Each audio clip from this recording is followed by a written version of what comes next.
ओम शांति। शरीर से बिल्कुल डिटैच हो जाना। बाबा तो बार बार यहाँ तक भी कहते हैं कि स्वयं को आत्मा समझो। इस तरीके से स्थिति हो जाए कि शरीर मानो मुर्दा लगे। यह शुद्ध कर्मातीत स्थिति है। तो ऐसी स्थिति का अर्थ क्या है कि शरीर बिल्कुल मुर्दा लगे और शरीरपन लगे, कर्मातीत आत्मा की स्थिति का अनुभव हो। तो इसको हम आज गहराई से समझते हैं। आत्मा देखने वाली है और यह बातें आपको क्लियर हो गई हैं। लेकिन जब आत्मा अनुभवों को देखती है, मन में जाओ जो भी अनुभव हो रहे हैं, है ना, तो अभी जब देखने वाली है तो आप गहराई से जब यह देखते हो कि जो भी अनुभव मन में आ रहे हैं, चाहे वो कितने भी गहरे अनुभव हो, है, अच्छे अनुभव हो चाहे बुरे हो। जैसे कोई बाबा का सॉन्ग सुन लिया, आप गहरे प्रेम में मन डूब गया। लेकिन आप जब अच्छे से देखोगे, गहराई से देखोगे, तो मन में जो अनुभव आया उसका आधार क्या रहा? हाँ, उसका आधार रहा कि आपने बहुत अच्छे गाने सुने तो वह प्रेम का अनुभव आ गया। हाँ, कभी कोई दुख का अनुभव आया तो आप देखोगे कि उस अनुभव का आधार क्या है। कोई बातें सुन ली तो तुम्हारे मन में वो दुख का अनुभव आ गया। कभी किसी की लॉटरी लग गई, किसी की जॉब लग गया, या किसी के पास बहुत ज़्यादा पैसा आ गया है, तो मन में कोई सुख का अनुभव हुआ। तो जब आत्मा देखती है कि वो सुख का अनुभव भी हुआ है, तो उसका भी आधार क्या है? कोई जॉब लग गई या कोई, तो जो भी अनुभव आ रहे हैं मन में, तो उस अनुभवों के पीछे कोई न कोई आधार रहता है। और कोई आधार हिला तो अनुभव तो हिलेंगे ही। और आत्मा तो देखने वाली है, तो उसको पता चलता है कि यह अनुभव अलग है और मैं आत्मा अलग हूँ। यह स्पष्ट उसको पता चलता है जब वह आत्मा देखती है। लेकिन एक अनुभव ऐसा है, हाँ, जब आत्मा अपने सत्य स्वरूप में देखने वाली बन जाती है, तो सत्य स्वरूप के अनुभव की स्थिति आत्मा के अंदर आती है। एक अनुभव जो आत्मा में स्वतः ही आ जाता है, स्वतः ही शांति का घेराव बन जाता है आत्मा में, स्वतः ही प्रेम का घेराव बन जाता है। ऐसी शांति फैल जाती है कि जिसके अंदर बाहर की तरफ कोई सुख आए या दुख आए, दोनों एक पॉइंट पर आकर समाप्त हो जाते हैं और दोनों सेम लगते हैं, है, चाहे वो सुख आए चाहे दुख आए। तो आत्मा को एक स्थिरता का अनुभव होता है, बहुत पावरफुल अपने स्वरूप का अनुभव होता है, जहाँ आत्मा को एक चीज लगती है। देखना, इस बात को बहुत अंडरलाइन करना कि यह अनुभव जो है वो मेरे से अलग नहीं है। आत्मा में जब अपने स्वरूप का अनुभव आता है देखते हुए, तो उसको पहली बार यह फील होता है कि यह अनुभव कहीं और से आया हुआ नहीं है। उस अनुभव का आधार कोई भी नहीं है। क्योंकि वो मन के अनुभव तो पता चलता है कि कोई न कोई आधार है, कहीं न कहीं आए हुए हैं। लेकिन आत्मा का ये जो स्व अनुभव है, कर्मातीत स्थिति का अनुभव कहो, स्वप्न सत्य स्वरूप का अनुभव, तो आत्मा को ये लगता ही नहीं है कि यह अनुभव मेरे से अलग है। हाँ, बाकी सभी अनुभव उसको ऐसे लगते हैं, अगर वो देखने की स्थिति में होता है कि बाकी सारे अनुभव जो हो रहे हैं मन में, वो अनुभव अलग है और वह अलग है। लेकिन सत्य स्वरूप में स्थित होने पर वो जो स्थिरता का अनुभव है, गहरी शांति का जो आभा मंडल है, शांति का मतलब क्या है? एक सीमा आत्मा के चारों पर बन जाती है, जिसमें कोई सवाल ही नहीं उत्पन्न होता है, जिसमें कोई प्रश्न ही उत्पन्न नहीं होता है। बाहर सारे काम चल रहे हैं, लेकिन वह भीतर का अनुभव ऐसा रहता है कि बाहर की प्रक्रिया इसको टच नहीं कर पाती है। कितना है, आत्मा चुपचाप मानो ऐसा लगता है कि अपने घर में टिक गई है। आत्मा को अपना यह स्व अनुभव जब हो जाता है तो उसको ये चिंतन नहीं करना पड़ता, याद नहीं दिलाना पड़ता है कि मैं देखने वाली हूँ, मैं सुख दुख से न्यारी हूँ, कुछ भी नहीं। वो जो स्व अनुभव हो गया, सत्य के अनुभव में हो गई, तो वो उसको लगता है कि मुझे कुछ यात्रा करने की ज़रूरत नहीं, कुछ पुरुषार्थ करने की ज़रूरत नहीं। जहाँ पहुँचना था वहाँ मैं आत्मा पहुँच चुकी हूँ, अपनी पहले वाली जगह पर आ चुकी हूँ। हाँ, बिल्कुल स्वतः ही डिटैचमेंट, स्वतः ही आत्मा को पूरा जो जीवन चल रहा है उस अवस्था में बहुत इजी लगने लगता है। जीवन उसका सरल हो जाता है, स्वतः ही सरल दिखने लगता है। जब आत्मा अपने से देखने वाली स्थिति में है और अपने स्व अनुभव, ये इस लाइन को बहुत अच्छे से अंडरलाइन करनी होगी, मन के अनुभव की बात नहीं हो रही है। मन में उठने वाले अनुभव आत्मा से अलग होते हैं। आत्मा देखने वाली है तो वो पहचानती है यह अनुभव मेरे से अलग है, लेकिन स्व अनुभव, अपनी स्थिति का अनुभव, अपने स्वरूप का जो अनुभव जिसका कोई आधार नहीं है, वो नेचुरल उसका स्वभाव वाला अनुभव, अपनी नेचुरल स्वरूप की स्थिति का अनुभव, जो उसकी स्वरूप है, ओरिजिनल स्वरूप है, उसकी स्थिति का जो अनुभव है वह स्वतः ही प्रकट हो जाता है। तो जीवन अपने आप सरल लगता है। उस समय आत्मा को कुछ भी साबित करने की आवश्यकता लगती नहीं है, किसी को कुछ बताने की आवश्यकता नहीं लगती कि मैं कौन हूँ, मैं सबसे ऊपर हूँ, सबसे ऊंची सत्ता हूँ। नहीं, वो कुछ भी नहीं लगता उसको। बस वो अपने सत्य स्वरूप के उस अनुभव में घंटों घंटों उसी में रहना चाहती है। धीरे धीरे स्वतः ही बाहर काम चलते हैं, शरीर चलता है, प्रक्रिया चलती है, लेकिन वह डिटैचमेंट हो जाती है। ऐसी अवस्था जिसमें किसी सहारे की ज़रूरत नहीं लगती, स्वतः ही ऐसा सोचना नहीं पड़ता है कि मैं इसका सहारा लूँ नहीं लूँ, नहीं। वो ऐसी स्थिति है, मैं आपको उस स्थिति का थोड़ा सा वो सत्य स्थिति का अनुभव कराना चाहता हूँ, है ना। वो सत्य स्थिति का अनुभव है जिसमें आत्मा को, हाँ, किसी सहारे की कोई भी ज़रूरत नहीं लगती है। अंदर में, भीतर में कोई प्रश्न नहीं रहता, कोई प्रश्न, बिल्कुल प्रश्न नहीं रहता है। यही सच्ची अवस्था है, सत्य अवस्था। शरीर मुड़ता है ऐसा लगता है, बिल्कुल डिटैचमेंट स्वतः ही लगता है। जब कुछ भी नहीं हो रहा है लेकिन फिर भी सब कुछ पूरा लगता है। आत्मा सिर्फ देख रही है, अपने स्व अनुभव में है, स्व स्थिति, सत्य अनुभव, जिस अनुभव में वह स्वयं को अलग महसूस नहीं कर रही है। उस अनुभव में वह पूरी तरीके से कुछ कर नहीं रही, लेकिन सब कुछ से भरपूरता का अनुभव, स्थिर है, कोई गति नहीं है, कोई दौड़ नहीं। मन के अनुभवों में गति है, इसलिए मन के अनुभव बदलते रहते हैं।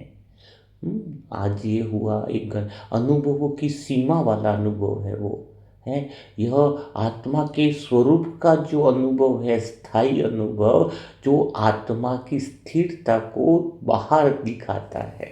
कि मैं आत्मा स्थिर हूँ, तो उसका स्व अनुभव, सत्य अनुभव सदा स्थिर रहने वाला होता है। जहाँ पर उसको कोई कमी महसूस नहीं है, पूर्णता का अनुभव है, कुछ कर नहीं रही है, हाँ, लेकिन गहराई में पूर्णता का अनुभव है। यह एक ऐसी स्थिति है जहाँ पर सुख और दुख आते हैं, लेकिन उस स्व अनुभव, सत्य अनुभव बिल्कुल बदलता नहीं है, केंद्र में रहता है। यह भी फर्क नहीं लगता है कि यह सुख है या दुख है, दुख बड़ा है, सुख छोटा है, सुख बड़ा है, दुख छोटा है, कोई भी डिफरेंस अनुभव नहीं होता है। शरीर और संसार चलते रहते हैं, गति होती रहती है, लेकिन अंदर आत्मा बिल्कुल स्थिर रहती है, अपने सत्य स्वरूप में, अपने देखने वाली स्थिति में बिल्कुल स्थिर रहती है। इसी स्थिति में बाहर जो चल रहा है उसको दिशा स्वयं स्वतः ही मिलती रहती है। हाँ, तो यह बात समझने की है कि इस स्थिति में आत्मा को याद ही नहीं करना पड़ता है कि वह कौन है, क्योंकि जब आत्मा मन के अनुभवों में बार बार उतरती है तब उसे स्मृति करनी पड़ती है कि मैं देखने वाला हूँ, मैं आत्मा देखने वाली हूँ, लेकिन अपने सत्य स्वरूप की स्मृति के अनुभव में स्थित हो जाए, जो अनुभव स्व का है, जिसका कोई आधार नहीं है, जो भीतर से निकला है, सत्य स्थिति से निकला है, वही कर्मातीत अवस्था का जो अनुभव है, उस अनुभव में रहने पर याद ही नहीं करना पड़ता है कि मैं आत्मा हूँ, है ना। तो आप समझ रहे होंगे कि अब कोई कोशिश नहीं चल रही कि आत्मा अपने सत्य स्वरूप को याद करे। अब जो याद आ रही है वह विचार की तरह नहीं आती, कोई याद स्मृति भी नहीं लगती कि मैंने स्वयं को याद किया है, बल्कि यह तो एक ऐसी स्वस्थिति हो जाती है।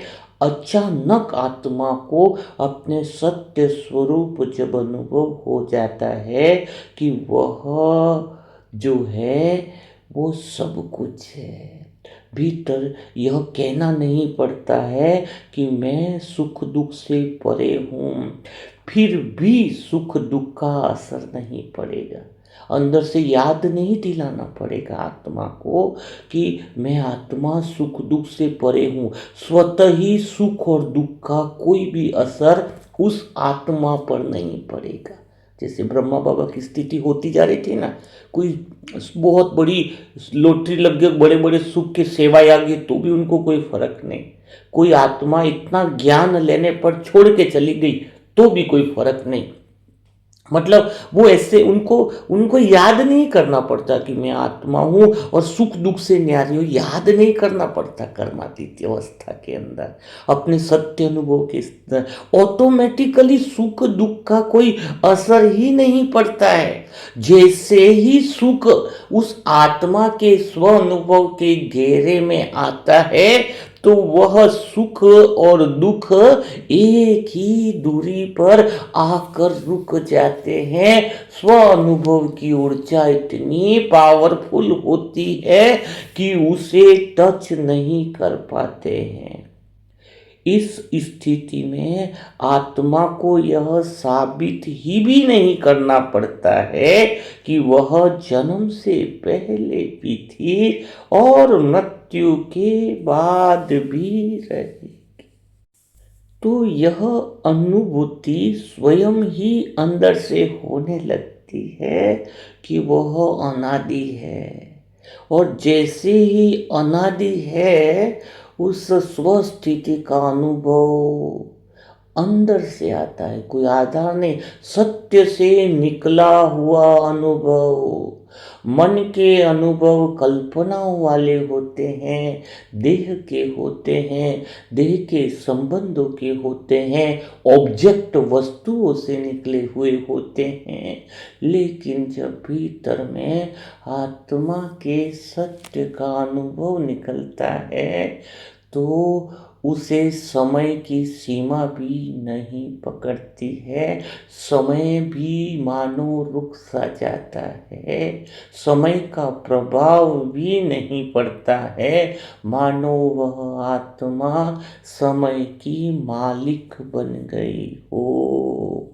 उसे स्व अनुभव में एहसास होता है कि वह जन्म से भी पहले थी और मृत्यु के बाद भी रहेगी। उसे स्मृति करने की कोई जरूरत ही नहीं है। उस स्वस्थिति के सत्य अनुभव में, उस कर्मातीत अवस्था के अनुभव में शरीर रहता है, संसार है, परिस्थितियां हैं, लेकिन आत्मा के सत्य अनुभव में उसे स्वतः ही लगता है कि मैं आत्मा इस शरीर से भी पहले मौजूद थी, इस संसार से भी पहले मैं आत्मा मौजूद थी, इस परिस्थितियों से भी पहले मैं आत्मा मौजूद थी। सब कुछ मानो आसपास घट रहा है, लेकिन मैं आत्मा उनमें नहीं हूँ। मैं आत्मा तो ऐसा अनुभव होता है कि बाहर आ रहा है और सब कुछ जा रहा है, लेकिन भीतर की शांति जो है, वो ऊर्जा जो है, वह स्वतः ही बनी हुई है। शांति का नाम लेने की भी जरूरत नहीं लगती है। उस समय बस आत्मा की सत्य स्थिति जो है, वही इतना भरा हुआ लगता है कि किसी कमी की कोई गुंजाइश ही नहीं रहती। अंदर में वो देखने वाला स्व अनुभव, जो कोई सुख को पकड़ ही नहीं रहा है और दुख से बचने की कोशिश भी नहीं करता है। देखो, यह है सत्य स्थिति। यह एक्चुअल में शब्दों से बयां नहीं किया जा सकता। मैं शब्दों से आपको उस स्थिति का अनुभव कराने की कोशिश कर रही हूँ। आप पूरी तरीके से मेरे शब्दों पर बने रहिए कि आत्मा की सत्य स्थिति वह है जिसमें वह स्वतः ही न तो सुख को पकड़ती है, न दुख उसे पकड़ पाता है, न दुख से बचने की भी कोशिश नहीं करती कि ये दुख आ रहा है तो मैं आत्मा इस दुख से उसके लिए सुख और दुख दोनों एक समान हो जाते, इक्वल हो जाते हैं। उसकी ऊर्जा के आने पर, उसकी ऊर्जा के वाइब्रेशन के पास आने पर, वो सुख हो चाहे दुख हो, वो दोनों फिनिश हो जाएंगे। फर्क बस इतना ही है कि अब वो सुख और दुख जो है, वो आत्मा को छू ही नहीं पा रहे, टच ही नहीं कर पा रहे। आत्मा की स्वस्थिति इतनी जबरदस्त है, कितना भी बड़ा दुख हो वो उसको टच नहीं कर पाता। इस स्थिति में मन भी अलग ही दिखाई देता है। मन चलता है, बातें करता है, स्मृतियां लाता है, लेकिन वह मालिक नहीं लगता है। वह तो एक गतिविधि की तरह है, पहचान की तरह नहीं है। आत्मा को मन से अलग करने की कोई प्रक्रिया करने की जरूरत नहीं अनुभव होती है। स्वतः ही आत्मा के सत्य अनुभव में यह दूरी स्पष्ट दिखाई देती है कि मैं आत्मा अपनी जगह पर स्थिर हूँ और मन अपने काम में लगा हुआ है। घंटों घंटों खो जाते हैं उसमें कि मैं आत्मा भीतर में स्थिर हूँ, और मन को देखते देखते ऐसी स्थिति आती है कि ऐसा लगता है कि मन अपने काम में लगा हुआ है। आप आत्मा के अंदर बार बार देखने की स्थिति के बाद एक सूक्ष्म अनुभव, सत्य अनुभव आपके अंदर घटने लगता है। आत्मा को अब यह भी महसूस नहीं होता है कि वह कुछ अनुभव कर रही है। इस बात को अंडरलाइन करो। हाँ, क्योंकि अगर आत्मा को यह महसूस होने लगे कि मैं अनुभव कर रही हूं, तो अनुभव और अनुभव करने वाला अलग दिखाई देगा ना, वो फिर मन में हो गया। लेकिन यह एक ऐसा अनुभव है जिसमें अनुभव और अनुभव करने वाला अलग नहीं दिखता है। वह स्थिरता का, सत्यता का, आत्मा की उपस्थिति का अनुभव है, जिसमें कुछ भी जोड़ने या घटाने की जरूरत नहीं है। एक ऐसा अनुभव है जिसमें ऐसा लगता ही नहीं है कि अनुभव बढ़ जाए, ये अनुभव घटे। यही वह जगह है जहां जीवन अपने आप सरल हो जाता है। इसलिए सरल नहीं होता है कि समस्याएं खत्म हो गई, बल्कि इसलिए कि आत्मा समस्या आने से पहले ही अपनी जगह पर टिक गई है। समस्याओं आने पर समस्या का समाधान का कोई बात ही नहीं है। बात को बहुत अच्छे से समझो। समस्या आ रही है, लेकिन आने से पहले ही जब मैं आत्मा अपने सत्य के केंद्र पर उस स्व अनुभव में स्थित हूं, तो समस्याएं समस्याएं लगती ही नहीं है। हाँ, अब आप आत्मा को बिल्कुल साफ दिखाई देने लगता होगा। आप मेरे शब्दों के साथ बने रहिए। यह शब्द आपको आत्मा के सत्य अनुभव में लेकर जाने वाले हैं। इस सत्य अनुभव में जैसे जैसे आप स्थिर होते जा रहे हो, तो आपको साफ दिखाई देने लगता है कि शरीर अपनी गति से चल रहा है और संसार अपनी लय में बह रहा है, पर आप आत्मा उस बहाव में बह नहीं रही हो।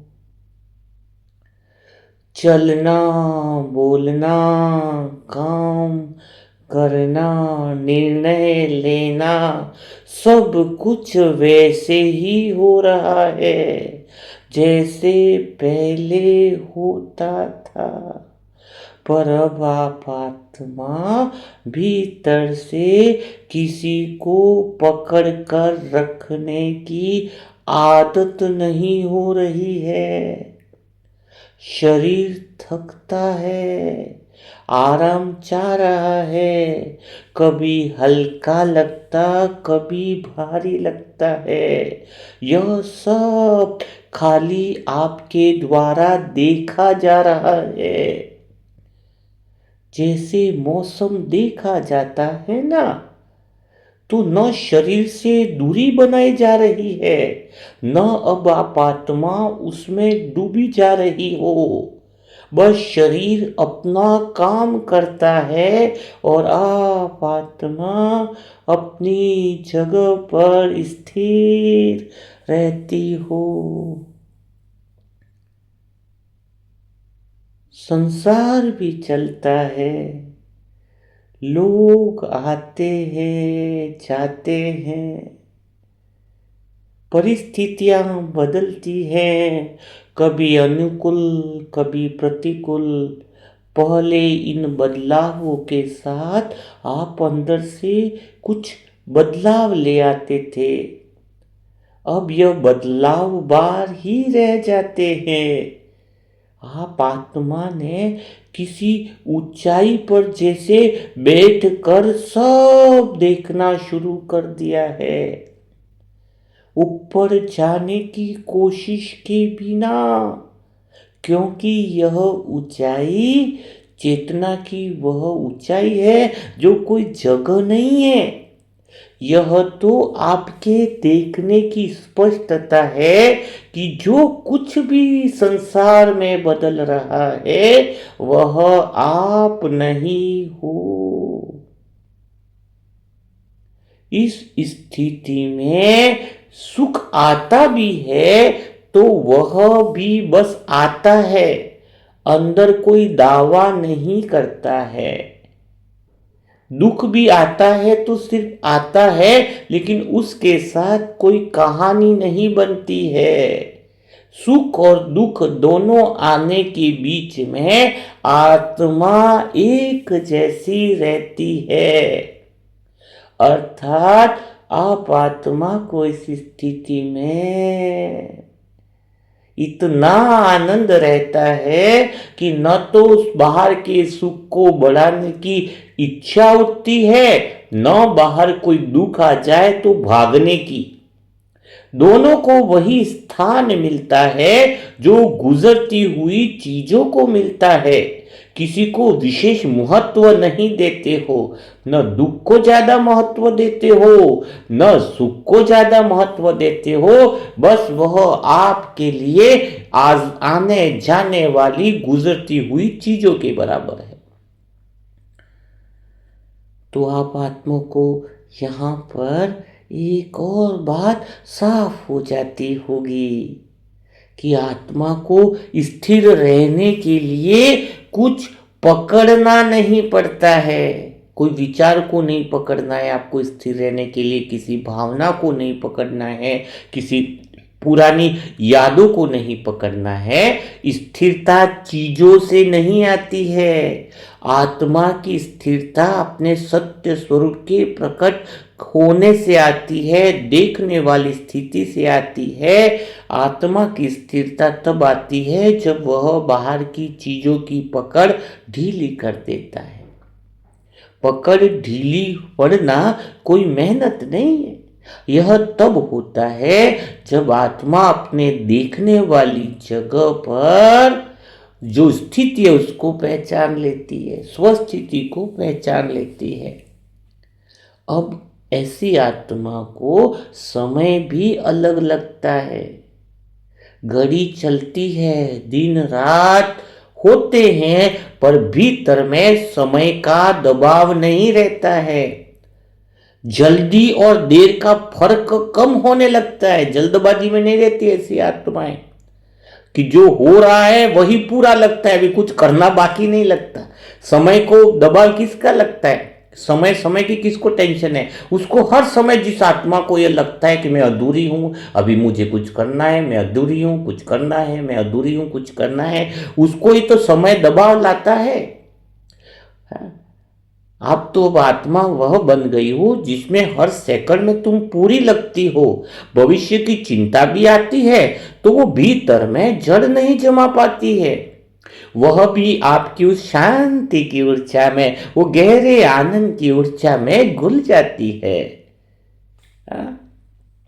इस अवस्था में बाबा का स्मरण कोई ऐसी क्रिया नहीं रहता, वह नाम, वह रूप, वह विचार सब तो पृष्ठभूमि में रहते हैं, जैसे कोई स्थिर उपस्थिति जो दिखाई नहीं देती है पर अनुपस्थित भी नहीं है।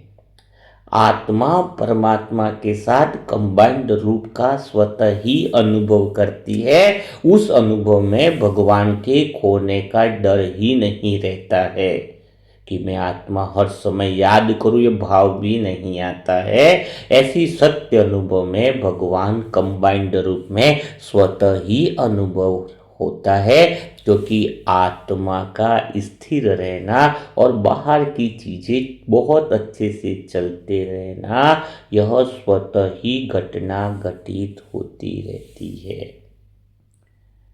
तो आप आत्मा उस केंद्र में आ चुके हो, अगर शब्दों के साथ बने हुए हो। हाँ, आपको इस स्थिति में है ना, जो आत्मा की स्वस्थिति है, देखने की स्थिति है, इस स्थिति में सुख और दुख दोनों साफ दिखाई देने लगते हैं। वे आते भी हैं, सुख भी आता है, दुख भी आता है, मन में महसूस भी होते हैं सुख और दुख, पर आत्मा के केंद्र तक नहीं पहुंचते हैं। पहले तो ऐसा नहीं था ना, जब आत्मा की स्थिति स्पष्ट नहीं थी, पहले थोड़ा बहुत भी सुख आता था तो आपके अंदर एक खिंचाव पैदा होता था। कौन सा खिंचाव पैदा होता था पता है? उसको पकड़ रखने की इच्छा होती थी, ये अनुभव पकड़ रखो, ये तो सुख आया सदा रहे, ऐसा ही चलता रहे। और कोई दुख आता तो आपको क्या होता था, उसको निकलने की जल्दी होती थी, ये दुख कब खत्म होगा, ये दुख जल्दी खत्म होना चाहिए। अब आपके अंदर वो जल्दी नहीं रही। हाँ, सुख भी देखा जा रहा है, दुख भी देखा जा रहा है, दोनों मानो एक रास्ते से गुजर रहे हो। तो यहाँ पर आप आत्मा को यह अंतर महसूस होने लगता है। आत्मा सुख दुख से अलग होने की कोशिश नहीं कर रही है, फिर भी अलग है। कोई दूरी बनाई नहीं जा रही है, लेकिन दूरी अपने आप मौजूद है। आपको स्थिरता का आत्मा के सत्य अनुभव में देखने वाली स्थिति में वह दूरी स्वतः ही बनती है। सुख आता है तो भीतर में एक कुछ भी, एक हल्की सी गर्माहट हो सकती है। दुख भी आता है तो थोड़ी थोड़ी सी ऐसी कसक भी हो सकती है, पर आत्मा जानती है कि दोनों ही उसके पहले नहीं है। सुख भी उसके बाद में आया है, दुख भी उसके बाद में। सुख दुख से पहले तो वो आत्मा मौजूद है, तो वे आते हैं और उसी शांति में लौट जाते हैं जहां से वे आए थे। शांति के पहले तो सुख दुख आए थे, तो उसको जाने के बाद भी शांति में लौट गए ना। शांति पहले ही मौजूद है। अब कोई भीतर में यह नहीं कहता है अंदर से कि मुझे सुख ही चाहिए या मुझे दुख नहीं चाहिए। अगर कोई कहता है मुझे दुख नहीं चाहिए, अभी भी वह मन की प्रभाव में है। सुख और दुख दोनों आने जाने के वाले से लगते हैं, न सुख की चाह न दुख मिटाने की कोई कल्पना, क्योंकि वो तो उसके अनुभव के दायरे में, स्व अनुभव के दायरे में टिक ही नहीं पाते। एक चाह कि मुझे ये चाहिए वो भी नहीं रहता, और किसी चीज का विरोध भी नहीं रहता। इच्छा भी शांत हो गई, विरोध भी शांत हो गया। अच्छा, इसका अर्थ यह नहीं है कि जीवन नीरस हो गया। इसका अर्थ सिर्फ यह है कि जीवन अब आत्मा को हिला नहीं रहा है। अनुभव मन के हो रहे हैं, लेकिन आत्मा अब उन अनुभवों की पहचान नहीं बना रही है। आत्मा अपने स्व अनुभव में है, सत्य अनुभव में है, उस अनुभव में स्थिरता है। और इस स्थिति में आत्मा को गहरी मुक्ति, स्वतंत्रता दिखाई देती है। आत्मा अब अनुभवों की गुलाम नहीं रहती है, वो उन्हें होने देती है। यही होने देना ही सबसे बड़ा बदलाव आता है, जहाँ कुछ पकड़ में नहीं लिया जाता है, जहाँ कुछ छूटता भी नहीं, न तो आप पकड़ रहे हो न छोड़ रहे हो, सिर्फ देख रहे हो। तो यह भी बिल्कुल साफ हो जाता है कि सुख दुख दोनों मन के स्तर पर घटते हैं। आत्मा उन्हें जानती है पर उनसे बनती नहीं है। यह जानना किसी विचार की तरह नहीं है, यह तो सीधा अनुभव है। जैसे कोई बहुत पुरानी भूल अपने आप सुधर गई हो। अब जीवन की घटनाएं पहले जैसी ही है। वही जिम्मेदारियां हैं, वही रिश्ते हैं, वही परिस्थितियां हैं।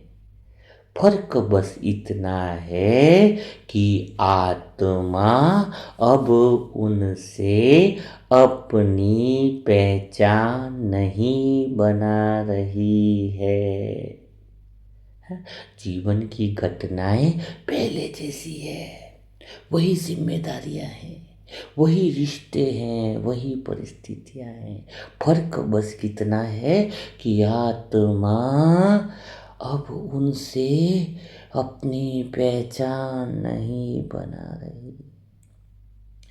और जहाँ पहचान नहीं बनती है वहाँ बोझ भी नहीं बनता है।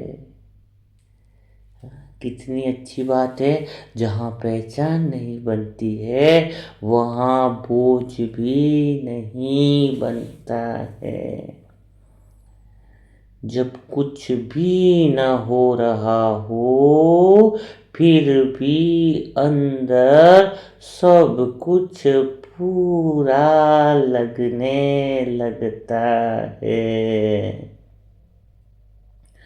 एक समय ऐसा आता है जब भीतर में कुछ कुछ विशेष घटता हुआ नहीं लगता है।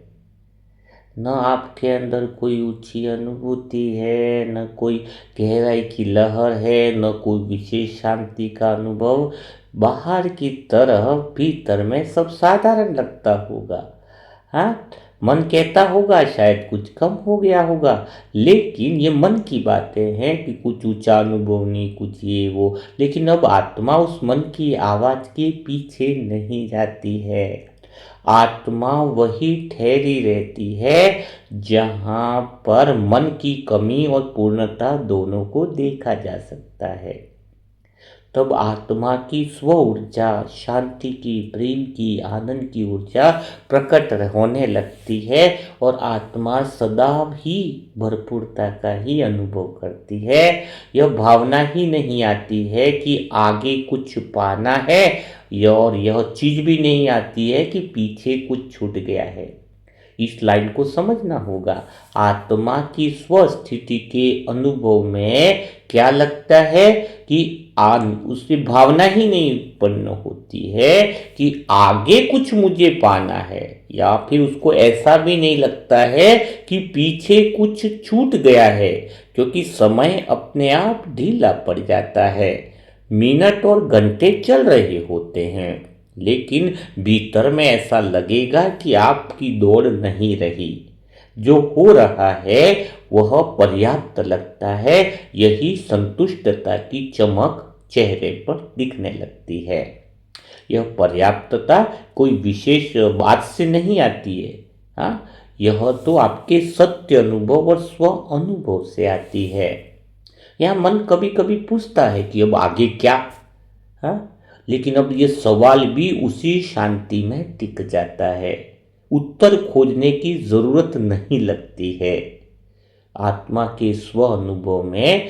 क्योंकि क्योंकि सवाल और उत्तर दोनों ही उस जगह से उठते हैं जहां जब आत्मा नहीं बैठी है। आत्मा जहां सत्य जगह पर है वहां प्रश्न कभी उठते ही नहीं है। कोई प्रश्न नहीं, परिवार का क्या होगा, उसका क्या होगा, सब कुछ स्वतः ही संतुलन में हो जाने लगता है।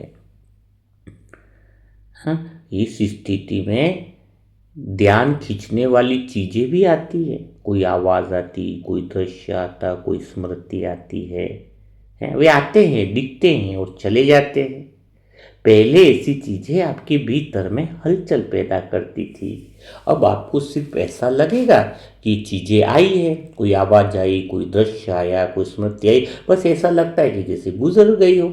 जैसे नदी में तैरता हुआ पत्ता होता है ना, न रोका जाता है न उसके पीछे जाया जाता है। पत्ते को, नदी में पत्ता तैरा तो उसके पीछे थोड़ी जाओगे, न रोका जाएगा न पीछे जाया करेगा।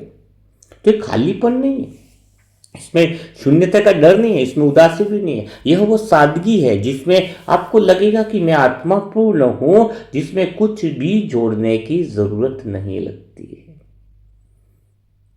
आत्मा किसी अनुभव से खुद को साबित भी नहीं कर रही है, इसलिए अनुभव न होने पर भी उसे कोई कमी नहीं लगती। जब आत्मा को साबित करना होता है कि मैं अच्छी हूँ, वो हूँ, मन जब साबित करना चाहता है ना, मैं विशेष हूँ संसार में, है मेरा इम्पोर्टेंट है, तभी तो उसके पीछे भागती है आत्मा, उस मन के अनुभव के पीछे, जब उसकी पहचान बना लेती। लेकिन आत्मा का तो शुद्ध अनुभव क्या है कि मैं पूर्ण हूँ, तो उस अनुभव में तो कोई फर्क ही नहीं पड़ता। तो यहाँ एक बात बहुत गहरी साफ होती है कि आत्मा का सत्य स्वरूप किसी अनुभव पर निर्भर नहीं होता है। वह तब भी वही है जब कुछ घट रहा हो, और वह तब भी वही है जो मन में कुछ भी नहीं घट रहा हो। यह समझ भीतर में एक ऐसी स्थिरता लाती है जिसे हिलाया नहीं जाता है। इस अवस्था में बाबा कंबाइंड रूप में स्वतः ही लगने लगता है? वो स्थिति ही आधार लगती है जिस पर यह पूरी शांति टिकी हुई है? क्योंकि आत्मा की स्थिरता पे ही स्वतः ही ऊर्जा बाहर निकलती है। भीतर में प्रश्न बदल जाते, कोई प्रश्न रहता ही नहीं है। आत्मा को किसी सहारे की जरूरत ही नहीं होती है? आत्मा को कुछ साबित ही नहीं करना पड़ता है। जीवन अपने आप सरल हो जाता है। तो बात यहीं पर चल रही है कि आत्मा वो साइलेंस में टिकने लगती है, चुपचाप अपने घर में टिकने लगती है, क्योंकि वही तो सत्य है, वही वास्तविक है, अनुभवों के पीछे नहीं भागती है। तो आज जैसे बाबा ने मुरली में कहा था कि शरीर को मुर्दा समझो, स्वयं को आत्मा समझो, है ना। धारणा के लिए सार में भी कहा है ना, कर्मातीत बनो। तो शरीर को मुर्दा समझने का अर्थ यही है कि देह चल रहा है, परिस्थितियां चल रही है, कर्म चल रहे हैं, मन में अनुभव चल रहे हैं, लेकिन आत्मा अपने केंद्र में स्थिर है, मानो मुर्दे की तरह। शरीर मुर्दा है, शरीर चल रहा है, जब उससे अटैच नहीं है तो उससे बिल्कुल अलग दिखाई देता है ना। हाँ, तो यही सत्य स्थिति है, जो आत्मा की सत्य स्थिति का अनुभव ही आज आपको बताया है कि ऐसी स्थिति में कहाँ तक क्या अनुभव होता है। तो अगर आप शब्दों से उस सत्य स्थिति पर पहुँचे होंगे तो बहुत अच्छा है। आपको कैसा लगा आज का सेशन?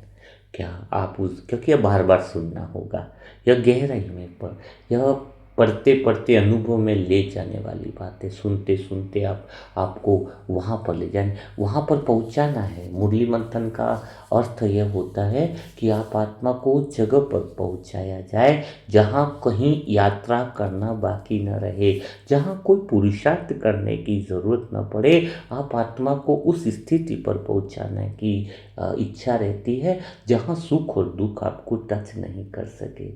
क्योंकि बाबा आपके एक दुख को ख़त्म करने के लिए थोड़ी आए कि धन की समस्या है तो ख़त्म कर दे, पति परेशान है तो उसको ख़त्म कर दे, बेटे का परेशानी तो ख़त्म कर दे। बाबा तो सभी दुखों से मुक्त करने आया है ना, है। तो उद्देश्य क्या रहता है मुरली मंथन में कि आप आत्मा को ऐसी जगह पर लेकर के जाएं जो आपकी सत्य स्थिति है, जहाँ पर आपको कोई दुख, कोई समस्या टच न करे, क्योंकि आप दुख से पहले भी हो, समस्या से पहले भी आप हो। तो आप उस स्थिति में, पहले वाली स्थिति में वापस आ जाओ। दुख आने से पहले आप कैसे थे? अगर कोई दुख आ गया, अभी दुख आ गया बाय चांस, किसने कुछ बात कर दी, अपने मन से पूछो, कि मन को पूछो कि इस बात के आने से पहले तू कैसा था? जैसे किसने कुछ बात करी, खाली मन से एक सवाल पूछो, किस दुख वाली बात आने से पहले कैसा था? तो मन क्या बोलेगा? मैं शांत था। तो एक ही काम, तो चल तू पहले वाली स्थिति में आ जा।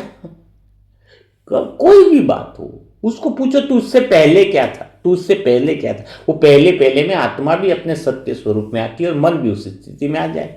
तो सुख दुख से आप पहले हो तो पहले वाले में रह जाने में क्या दिक्कत है? जब हमें पता है कि पहले डब्बे में आराम है, दूसरे डिब्बे में गए तो टेंशन हो रही है, दूसरे डिब्बे में परेशानी है, तो करना क्या होगा? दूसरे डिब्बे में लड़ते रहेंगे, यहाँ दुख क्यों आया, वो क्या है? खाली पूछो कि इस दूसरे डब्बे में आने से पहले मैं कहाँ था? पहले डब्बे में था, पहले डब्बे में शांति थी। तो दूसरे डब्बे में जो भी चल रहा है कथा कहानी से दूर जाओ, पहले डब्बे में आ जाओ। तो आत्मा इस समस्या से पहले थी, दुख से पहले है वो आत्मा, अशांति से पहले है। तो तुम पहले वाली स्थिति में टिक जाओ तो बाकी सब चीजें ठीक है। पहले वाली स्थिति में थे तब शांति थी, समस्याएं भी नहीं थी। तो जब तुम पहले वाली स्थिति में रहोगे तो समस्या स्वतः ही समाप्त हो जाएगी, दूसरा डिब्बा रहेगा ही नहीं ना। तो दूसरा डिब्बा नहीं रहेगा तो दूसरे डिब्बे के लोग भी नहीं रहेंगे, दूसरे डिब्बे की परिस्थितियां भी नहीं रहेगी।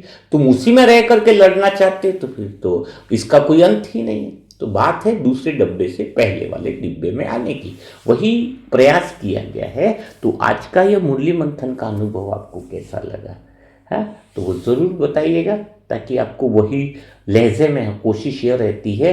सुना बहुत है आपने ना, मन बुद्धि अलग है, संस्कार अलग है। कोशिश ये रहती है कि थोड़ा प्रैक्टिकल में आपको वहाँ तक ले करके जाया जाए जो हम आत्माएं घंटों घंटों अनुभव कर रही हैं। बहुत मज़ा आ रहा है, बहुत कभी भी स्थिरता, योग ऐसा लगता है कि निरंतर चल रहा है। कभी भी बैठ गए, अभी भी बैठे बैठे ऐसा लगता है कि मन बुद्धि और संस्कार में बातें चल रही है, मैं आत्मा तो स्थिर हूँ। हाँ, ये स्थिरता ही अच्छी लगती है। तो आप ज़रूर कमेंट बॉक्स में लिखिएगा। और आत्मा की यात्रा की ऐप के अंदर बहुत खुशी की बात है, ई बुक बढ़ती जा रही है, लोग पढ़ने में बहुत इंटरेस्ट ले रहे हैं और बहुत बहुत बहुत आनंद। और आप आत्माएं में से कई आत्माएं जो हिम्मत करके पुस्तक प्रकाशन के लिए हिम्मत दिखाई, कल भी जो बुक थी उसके लिए भी एक आत्मा आगे आ गई है ना। तो बहुत खुशी की बात है। अब वो आत्मा जितनी भी ये बुक छपेगी, हाँ, तो जितने भी लोग पढ़ेंगे तो क्या होगा, उसका भाग्य बन जाएगा। हाँ, उन प्रकाश के माध्यम बन गए, निमित्त बन गए। लेखक भी बाबा ने संगम युग में उनको लेखक बना दिया। तो वास्तव में उनका सहयोग है ना, ये उनका भाग्य है। जब किसी आत्मा ने कल कहा कि भाई ये बुक हम प्रकाशित करेंगे तो बाकायदा, और यहाँ पर तो साफ सुथरा काम है। रॉयल्टी भी उसी की आत्मा के नाम की, कि कल इसको हम अमेजन पे भी बुक डालने वाले हैं, ई बुक यहाँ पर भी डलेगी और सब जगह डलेगी। अभी बुकें तो बनती जा रही, बाबा लिखवा रहा है। तो भाग्य बनाओ, अभी आज भी यही बुक रहेगी। इसकी जो बुक है कि पढ़ते पढ़ते अनुभव में खो जाओ। ये बुक कौन सी रहेगी? पढ़ते पढ़ते अनुभव में खो जाओ। ये बुक आज नहीं बनी है, 2-4 महीनों से मेहनत करके तैयार हो चुकी है।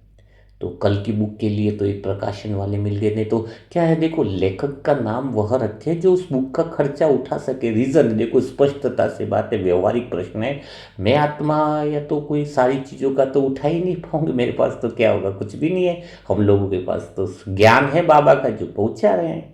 आपके दिल में ख्याल आता है कि चलो ये पढ़ते पढ़ते अनुभव में, पढ़ते पढ़ते अनुभव में खो जाए। अभी 4 बुकें और हैं, क्योंकि अभी सारी ऐसी तो नहीं है कि बहुत सारी बुकें रहेंगी, बीच बीच में बुकें आती रहेंगी। तो 3 बुकें और पेंडिंग है, जिसमें कोई लेखक लेखिका बनना चाहे उसी के नाम की रॉयल्टी कार्ड से क्या है कि जो बुकें बिकेंगी वो उसी के खाते में जाए मुनाफा। क्योंकि ये कोई उसके लिए नहीं हो रहा, लेकिन कम से कम वो आत्माएं मजबूत भी होंगी तो बाबा के कार्य में आगे मददगार भी बनेंगी। वो कम से कम प्रकाशन में सहयोग दे रही है और फिर वही बुकों का चलता रहेगा। और एक बुक का मैंने पहले बताया कि 20,000 रुपया नॉर्मली 100 बुक का एक्सपेंसिव बैठता। और ये सारी बातें मनसा सेवा ग्रुप की आत्माओं के लिए है।